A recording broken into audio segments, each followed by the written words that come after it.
Hello, Laziali all over the world. Welcome to another episode of Lazio Lounge. We are here to talk about Torino Lazio's second match of the season of Lazio.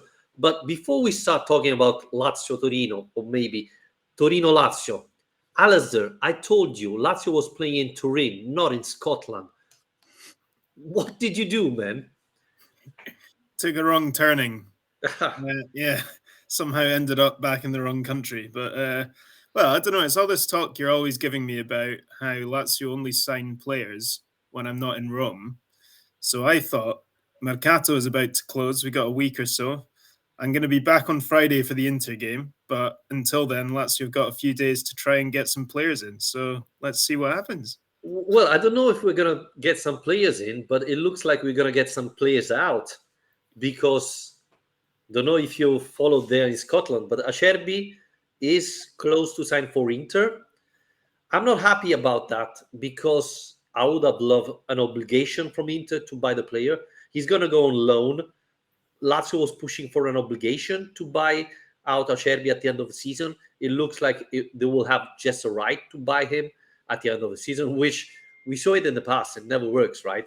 Vavro had a right to buy Murici, Escalante, etc., and it never happened. So that's a little bit concerning. Even Raul Moro has been linked to Ternana, so that's another player who could be on another club before next Friday. So that's something positive, right? Yeah, well, I think the Acerbi thing just needs to be sorted as soon as possible, really, because it's been clear for quite a long time that he's not going to really be involved this season. So it's a bit of a waste of everyone's time that it's taking so long. It's a shame not to get a fee. I think if they'd managed to sell him outright and get a few million euros in the bank for a guy who's 34 years old, it would have been the best possible outcome. And so, yeah, I do agree with you. I mean, Inter are hardly going to be looking at this as a long-term solution. So I think the likelihood of them taking up the option to buy is probably pretty low, considering especially Acerbi's unlikely to be a starter for them when he arrives. But at the same time, I mean, he's a high earner. I think he's on about 2.5 million a year or something. So even that, getting the wages off the books would be something, as long as Inter are paying them all throughout the loan. Yeah, but the issue is in 12 months he's going to be back, right?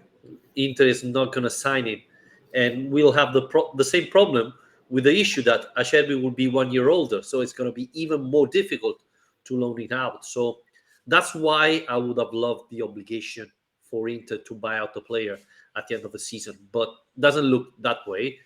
But do you think, because one thing before we talk about Torino, 5 players haven't been called for the match last Saturday, and there were Akpa Pro and Acerbi, no mystery there. King, Ralmoro, and Durmisi. 5 players that are pretty much out of the project, right? Durmisi has been out of various projects in the last 4 years or so with Lazio. Uh, I think it would be good if Lazio would be able to sell 3 out of 5, right? Yeah, well, it'd be very good. I mean, I'd be impressed if they managed to do as much as that. I mean, Moro sounds like it's a go to be loaned out to Ternana, so that's one. How helpful that'll be for him is another question. We'll see. But yeah, I mean, it's something we've talked about already. This mercato it has been good in some regards. Yeah. The Lazio managed to get some of the deadwood out in terms of Vavro Morici, but it is crazy that Dermisi is still a Lazio player, considering how long it's been that we've known he's not going to Yeah. be a part of this squad. So, yeah, hopefully they can manage to get some of those out, and if they bring anyone else in, even better. But I'm not going to be crossing my fingers too much. Yeah, but we have to say that Tare did a good job this summer because Vavro, Murici, Javan Anderson. Let's not forget Javan Anderson, Adekanye. Just to mention the few. I mean, I think we had more than 10 players. I think it was 12, 14 players out for Lazio. So to arrive to only 5, that definitely an improvement. And by the way, Murici scored this weekend. So, So, and not only him, even Maestro, it's another former Lazio player, scored. So yeah. I think we just have to live with the fact that Murici will win the Ballon d'Or within the next 2 years. That's just life for us now. Definitely, definitely. After talking about transfer market, let's talk about Torino Lazio. It was a match I was really afraid of, and I got the impression that Sarri was concerned about it too. Last year, two draws, Lazio recovering. Lazio was down both games and find a way to equalize. Two very difficult games last year. This year, I thought it didn't start very well. First half, I thought Torino played better, but in the second, Alasdair, Lazio played much better. We created 4 or 5 very good chances. I thought a big team, a team reaching the Champions League, would have found a way to win. Yeah, it was interesting to see Sarri say after the game that it basically went as planned, because the first half felt so kind of flat and uninspiring, really, that it was hard to really imagine that was part of the game plan, but supposedly it was, in terms of, containing Torino's physicality, really, and settling into the game in that regard. But I think there's definitely just a bluntness to this team that is slightly concerning now. Obviously managed to come back against Bologna last week and get 2 goals, but now 3 of the last 4 games, if you're including the friendlies, Lazio failed to score. There were some opportunities yesterday, on Saturday, but again, it's hard to really look at that game and think, oh, that's a game Lazio had to win from chances created. I think there's still an issue with Immobile looking too isolated. Yeah. And a lot of discussions about the midfield, maybe the place to start. I don't know. Yeah. Yeah. Were you surprised? Because for the people who didn't see the match, Lazio started with Cataldi, Milinkovic-Savic, and Vecino. Rumors were that Basic would have started. Instead, Vecino started. Were you surprised? And what's your thought on Vecino's performance? Because he was the greatest surprise, right? Yeah, I was a bit surprised. I think, praised him last week for the impact he made off the bench. He wasn't on for long last week, but I thought he did a good job coming on to shore things up. Yeah, I get the sense that he's maybe not really at full fitness yet. And I think that that's probably something you could say about a few players. And it's understandable. And Vecino's not a guy who's, let's not forget, been playing a lot of football. I think that was his first Serie A start since March. So, yeah, he looked a bit off the pace, I think, for me. He didn't do anything particularly wrong. I think it'd be harsh to criticize him too much, but it just felt a little bit like in a game where Lazio needed some sort of spark. That midfield wasn't providing it one way or another.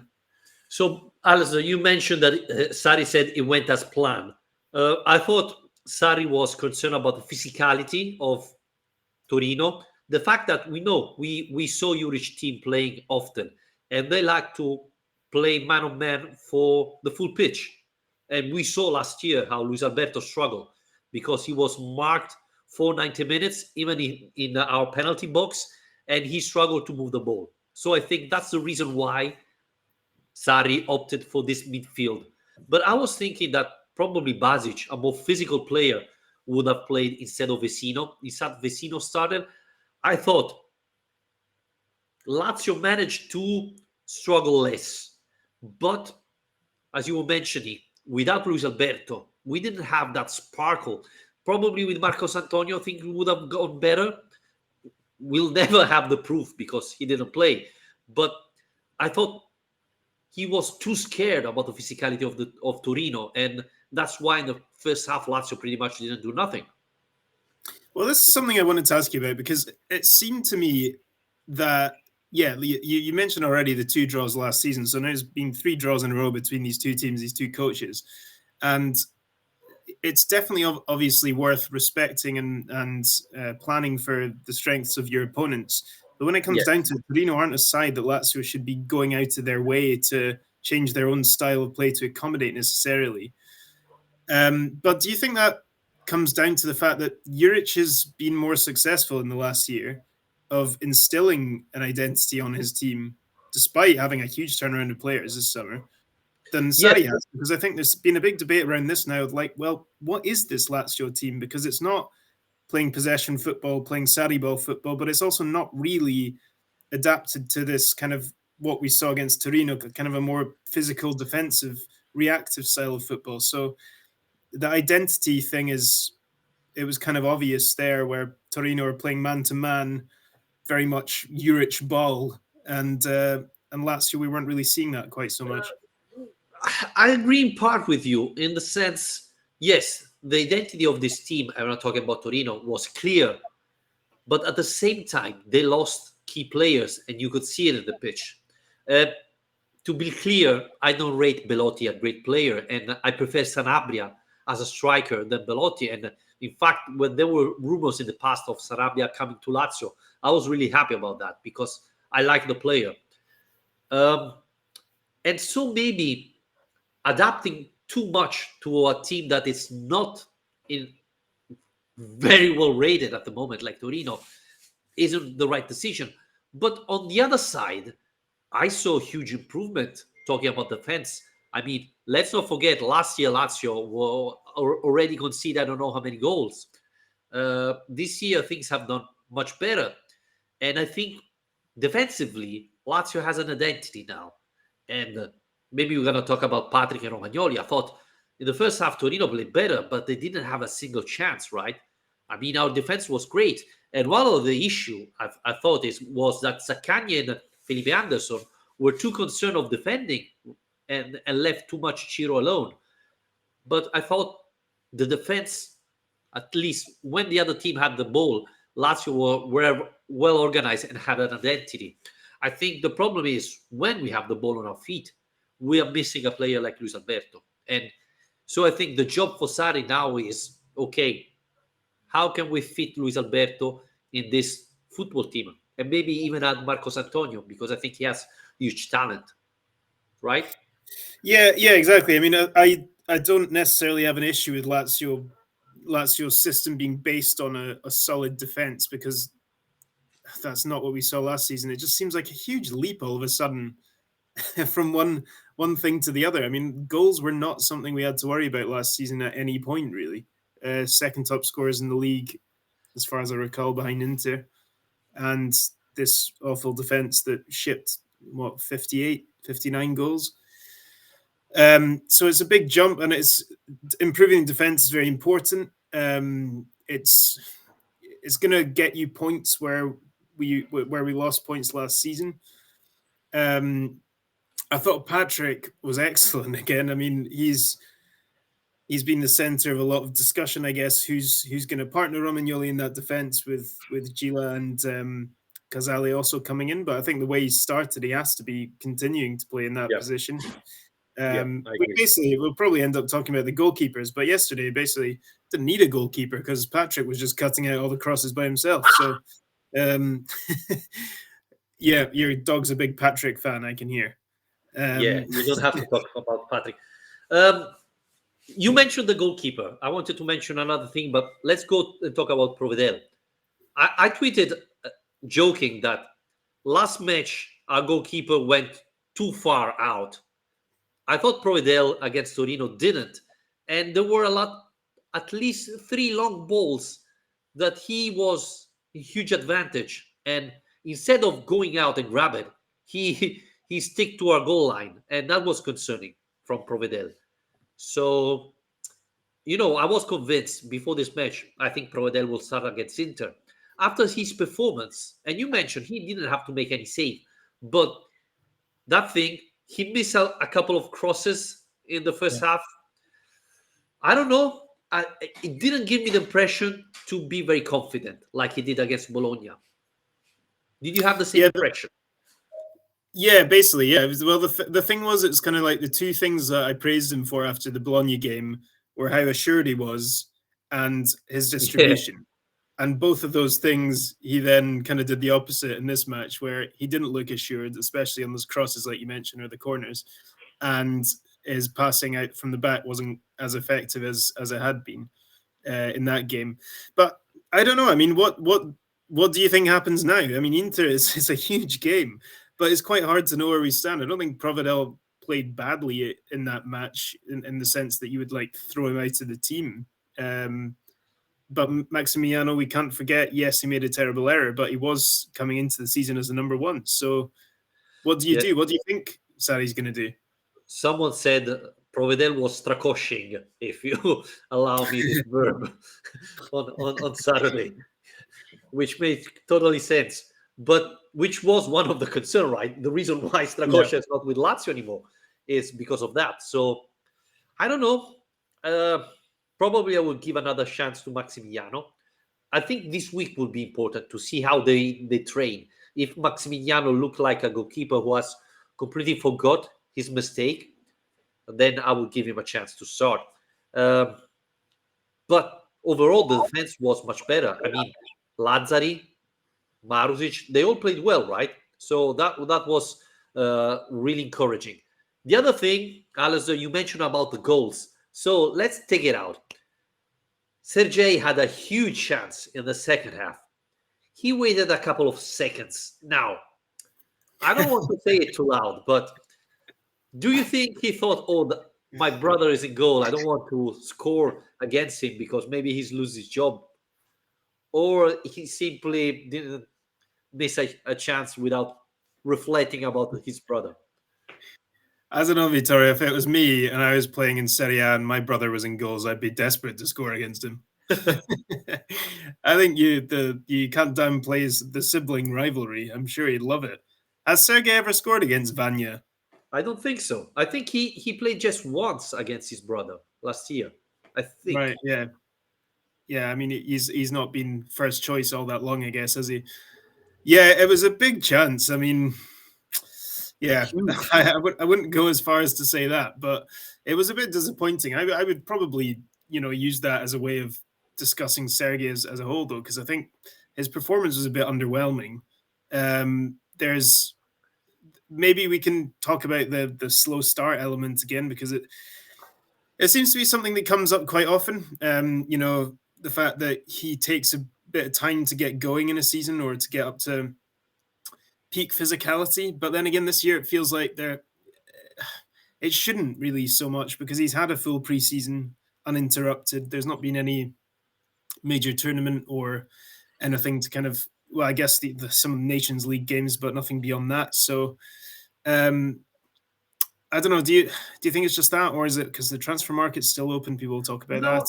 No, I think the reason he's big, and we know that usually slim players like Lazzari take less to get in shape, while players like Milinkovic Savic, it's a different matters. They take longer. And it was funny because Sari said, for me, he looks in a better shape than last year. So I thought he played really badly against Torino. And I know it's difficult, but I would have took him off earlier, to be honest with you.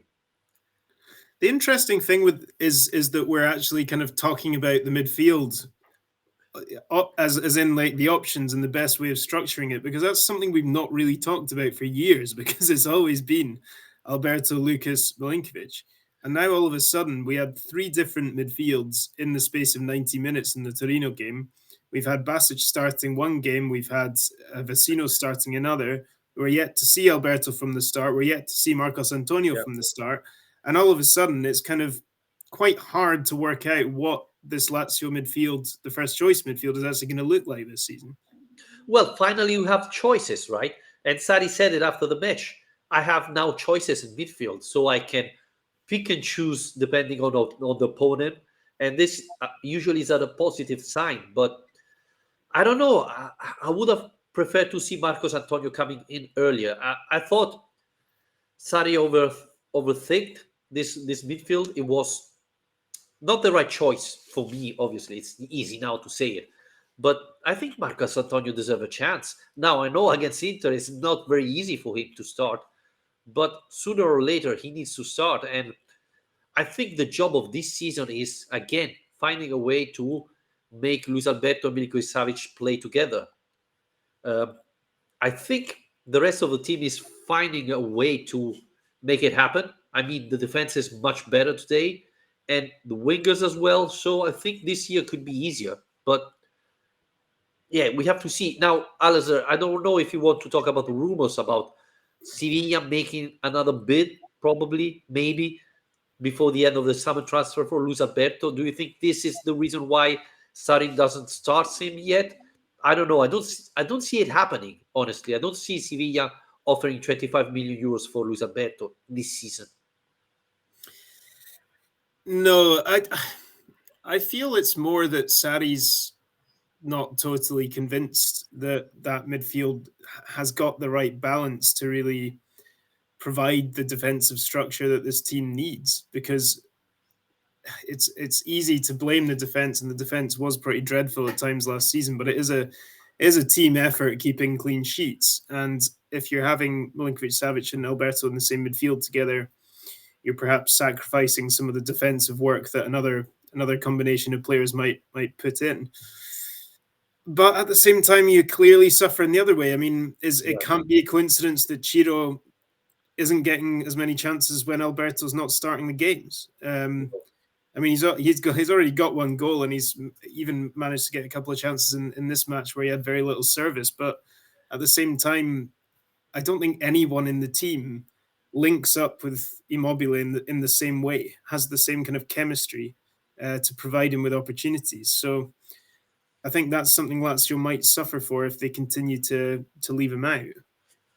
Well, I think, Alistair, I don't know if you agree with me, but one of the reasons of Ciro Immobile struggling, at least against Torino, was the wingers far too back. I know you have to defend. I know Torino is a team that like to push high, but Felipe Anderson was far away from Ciro Immobile. And if you go and watch the match, you see that a lot of time when Ciro had the ball, he was surrounded by 4 or 5 Torino players, and there were no sign of Zaccagni or Felipe Anderson close to him. And it's difficult. I mean, even Messi would struggle with 5 opponents surrounding him and no teammates to help him, right? So I think that's one of the things Sari has to work, because I think the defensive side improved, but you have to score to win matches. So that's something surprisingly, because usually Lazio didn't have an issue in the past to score, but this year it looks different, right? Yeah, yeah, no, absolutely. I think that was something Juric did quite well. I think that the wing backs kind of pinned the Lazio wingers back a bit, and because he almost needs them to be covering those, especially Yeah. when Torino are attacking, because they were playing with kind of three up front as well as the wing backs out wide. So, Radonjic or Vlasic could occupy the kind of full backs while the wing backs are getting forward as well, and it gives you a lot to think about. Um, Perhaps as well, yeah, like already mentioned, the fact that Sarri's yet to get the better of Juric, that he's doesn't want to be defeated, No. rather than trying to set out in the way to kind of really attack that team. But I think it was a bit of a missed opportunity. It's easy to say in retrospect, but there's Yeah. that Torino it's a decent team, but I don't No. think Vanya's an amazing goalkeeper. I don't think their defense is a particularly strong back three, and I think that Lazio's, yeah, probably the best chance was to kind of really push and put pressure on them rather than reacting to them. You know one thing, Alistair, is I was surprised to see Lazzari not pushing like against Bologna. And Lazzari, you have to admit, is one of the secret, is one of the weapon of Lazio, right? When he pushes on that side and Felipe Anderson passing the ball deep, he can really be a threat. We saw it against Bologna, and we saw it last year against Torino. I hardly remember any time Lazio pushing on the right, serving long ball to Lazzari. I don't understand why. I didn't understand why this didn't happen. Probably similar reason though. I mean, he's under pressure to be covering other players a lot of the time. I don't know if there's maybe not enough of a defensive system in place to allow him to push forward, because Milinkovic Savic is on his side, and if Lazzari's getting forward, you're obviously leaving a gap. Is there enough of a system in place to then cover for that gap? Is one thing doing it against Bologna, maybe against Torino, there's not as much space to do that. Um, but yeah, I mean, on the whole, I think the defense is good. It's just it's the same old question, isn't it? It's finding the balance. It feels like this Lazio team is capable of playing defensively or playing very attacking style, but Yeah. they're yet to find the kind of equilibrium where they're doing both things at once. So, well, hopefully that starts on Friday, but it's a big ask, uh, big Yeah, game coming up.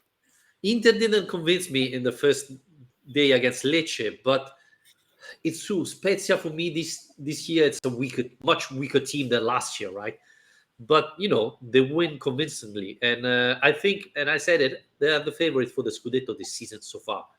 And after two matches, I still think that's the case, especially because Alasdair, I saw a different Milan playing this year, this season. They are making some mistakes in defense, and so I think Inter is going to be the favorite to win the Scudetto. We have to see what Juventus does in the summer transfer, but yeah, they're probably the favorite for me for the Scudetto. So it's going to be very tough for Lazio. Yeah, for me too. Yeah, the game on when was it, Saturday night? They looked pretty impressive. I mean, yeah, opposition you have to take into account to a certain Yeah, extent, but at the same time, Spezia were playing with a back five, keeping things very compact, doing all the annoying stuff that lower league teams like to do against you to try and frustrate. And it did take them a while to get going, but just the strength and depth of that squad is the scary thing for me, because Lukaku and Martinez linked up very well in that game. They have a pre-existing relationship, obviously, and look like they're getting back to where they left off now. But even beyond that, after they were 2-0 up, Inzaghi brought on Correa and Dzeko, and then they go and link up. And I think it was Gagliardini who come off the bench, passed to Dzeko, who then passes to Correa, who scores, and it's like, and that's your bench. yeah, That's it's a lot of strength and depth they've got there, and now they've got Mkhitaryan to alternate with Çalhanoğlu, and yeah, he's going to be injured, I think, on Friday, but it's just there's a lot of weapons in that team, and I also think that team is further down, well, quite a lot further down the line in terms of knowing what it is and how it plays than Lazio are. So I don't know. It happened last year though. Did get a win in this fixture last year, so it is possible. yeah. But I think we're going to have to. Well, it'll be interesting to see the selection for this game. Is going to be fascinating. Do you reckon it'll be similar to keep it kind of tight, physical, defensive approach in the same way as Torino? What do you expect? Well, last year it was the first time Basic started instead of Luis Alberto, Mm. and I thought it worked well against Inter last year.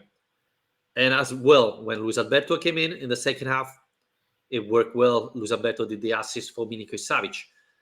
So I don't know if Sarri will try to replicate this type of system. I would be curious to see if Marcos Antonio starts. I think that would be a huge improvement for Lazio.